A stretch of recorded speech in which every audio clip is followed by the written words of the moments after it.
لو ما شفتش القسم اللي فات يا صديقي من انمي كيميتسو نو يايبا فروح شوفه حالا، علشان في معلومات مهمة جدا لازم تعرفها الأول قبل ما تكمل معانا. أهلا بيكم في مدمن تلخيص. لو دي أول مرة ليك يا صديقي في القناة فما تنساش تشترك فيها على طول كده وفعل جرس التنبيهات علشان تجيلك الفيديوهات أول بأول وبدون أي تأخير. يلا بينا. كنا شفنا في الحلقات اللي فاتت ازاي تانجيرو كان بيحارب شياطين هينتينجو الخمسة، وكان كل ما يقتل حد فيهم يقوم مخلوق من جديد لحد ما فعل هينوكامي كاجورا يا صديقي، وبالفعل قدر على قتالهم، لكنه بيعرف ان في شيطان خامس قزم الحجم كده وهو ده اللي ناقص، واللي كان جينيا برضه بيحاول يقتله لكنه ما كانش عارف يقتله نهائيا، بل وكمان سيفه اتكسر عليه كذا مرة. وعلى الناحية التانية زي ما احنا فاكرين ان هاشيرا الضباب يا صديقي محبوس في سجن المية اللي كان معمول على يد الشيطان القمري العلوي يا صديقي. ومن هنا يا صديقي نبدأ الحلقة بتاعتنا. يكون تانجيرو بيحضر نفسه انه يقتل الشيطان القزم الخامس ده يا صديقي مفعلا الهينوكامي كاجورا، وينزل عليه يا صديقي بالسيف المولع بدماء نيزوكو، لكن يا صديقي السيف يكون مش عارف يقطع الرقبة، يوضع سره في أضعف خلقه والله.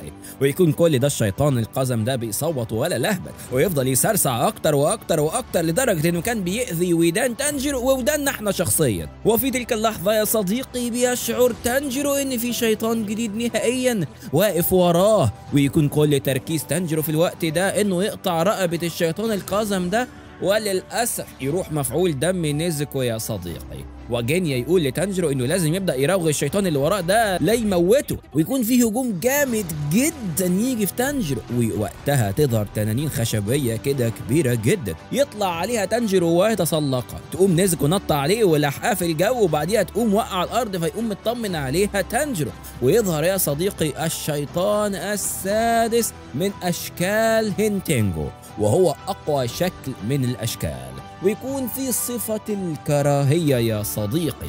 يكون الشيطان ده يا صديقي أصله شيطان الغضب أو شيطان الصولجان، أما امتص الشيطانين التانيين جوه وبعدها راح وامتص شيطان الرمح، وكده بقوا 4 شياطين جوه. وفي تلك اللحظة تم ولادة شيطان الكراهية، لكن برضه يا صديقي الجسد القزم ده ما اندمجش معاه لسه، وبرضه قاعد يعيط على جنب. ويقوم شيطان الكراهية ده بالتطبيل على الطبلة اللي معاه كده، فتقوم الأغصان اللي هو بيخلقها دي حامية الشيطان القزم ده، ويبص بصة رعب شديدة جدا لتانجيرو تخليه يقف مكانه حرفيا. ما تلك القوة يا صديقي. وتكون هالة الشيطان اللي لسه ظاهر ده شديدة جدا لدرجة إنها توجع قلب تانجيرو حرفيا.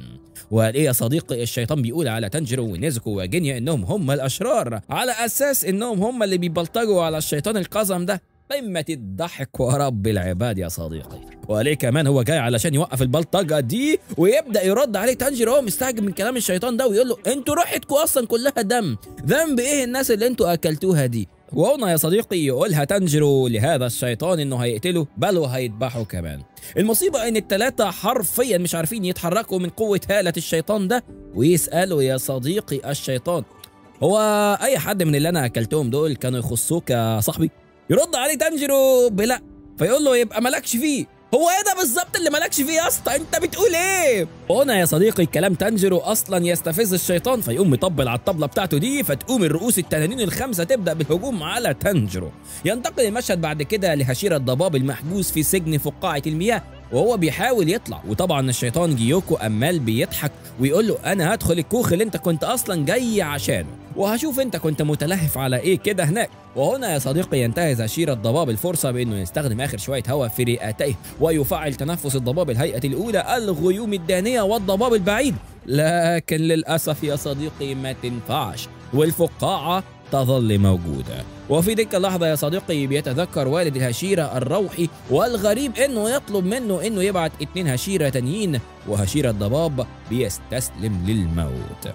لكن يا صديقي بيظهر عمك تانجيرو في الحلم اللي هو بيحلم بيه، وتنتقل الصورة للكوخ اللي كان رايح له الشيطان القمري ده، ويكون الحداد بيحمي الكوخ ويقول للشيطان ما ينفعش تدخل الكوخ وانا هحميه بروحي، ولسه هيضرب الشيطان فيقوم الشيطان هو اللي ضارب الاول وموقعه. ويكون هاجانيسكا يا صديقي قاعد في الكوخ امال بيسن في السيف اللي كان اخده من تانجيرو اللي عمره 300 سنة، ويكون كل ده هاجانيسكا اصلا مستمتع بالسيف ويعتبر عايش معاه، ومش واخد باله اصلا ان في شيطان قمري علوي على الباب. وهنا بيندهله الشيطان ده، لكن الغريب ان هاجانيسكا في عالم تاني نهائي، وده خلى جيوكو يستفز اكتر واكتر يا صديقي لحد ما خلاه يضربه في ظهره. لكن كل ده هاجانيسكا حرفيا في عالم اخر، وضربه يا صديقي مرة تانية لحد ما قسم القناع اللي كان على وش هاجانيسكا، ويتضح ان هاجانيسكا شكله حلو فشخ يا صديقي. وهنا يبان جيوكو على معدنه، انه مش ماشي على مبدأ القتل العام، لا يا صديقي، اللي كان مستفزه ان هاجانيسكا اصلا مش مديله اي اهتمام، وازاي جيوكو ملك الفشخرة والعظمة محدش يديله اهتمام، فقرر اجباره على التخلي عن السيف ويركز معاه. نرجع تاني لهاشيرا الضباب يا صديقي، ويكون يا صديقي شبح تانجيرو ده بيقول له انه لازم ما يستسلمش، ويقعد يا صديقي هاشيرا الضباب يجلد في نفسه اكتر ان مفيش حد هيجي يساعده، وانه بالغ في تقدير قوته لا شعوريا. ورد عليه شبح تانجيرو بانك ما غلطتش يا صديقي ولا حاجه، انت قوي. ويظهر في اللحظه دي الحداد الطفل الصغير وهو بيساعده، ويظهر واحد من شياطين جيوكو ورا الطفل الحداد ده. وقتها بدأ الهشيرة يا صديقي في الهياج علشان يحاول ينقذه، لكن الشيطان الكابوريا ده بيبدأ في ضرب الطفل الحداد ده ضربات قاتلة. وفي تلك اللحظة الواد ده هو بيموت يقوم نافخ جوه فقاعة المياه دي باعت شوية أكسجين للهشيرة. وهنا يسترجع ذكريات كلام تانجيرو، أما قال له مساعدة الآخرين قد تعود عليك بالنفع في نهاية المطاف يا صديقي. وهنا يستخدم الهشيرة كل الهواء اللي جاله مفاعلا تنفس الضباب الهيئة الثانية، ضباب متعدد الطبقات، وبالفعل يفعلها يا صديقي ويقطع سجن المية اللي كان هيموت جواه. واخر حاجه قبل ما الحلقه ما تخلص، يتذكر هنا مويتشيرو ان والده كان احمر العينين زي تانجيرو، وتخلص هنا الحلقه يا صديقي. لكن اكيد المتعه لسه ما خلصتش. هل تانجيرو هيعرف يتعامل مع شيطان الكره ده؟ وهل مويتشيرو هيعرف يتعامل مع جيوكو على الناحيه الثانيه؟ وهل اصلا السيف اللي عمره 300 سنه ده هيوصل لتانجيرو ولا لا؟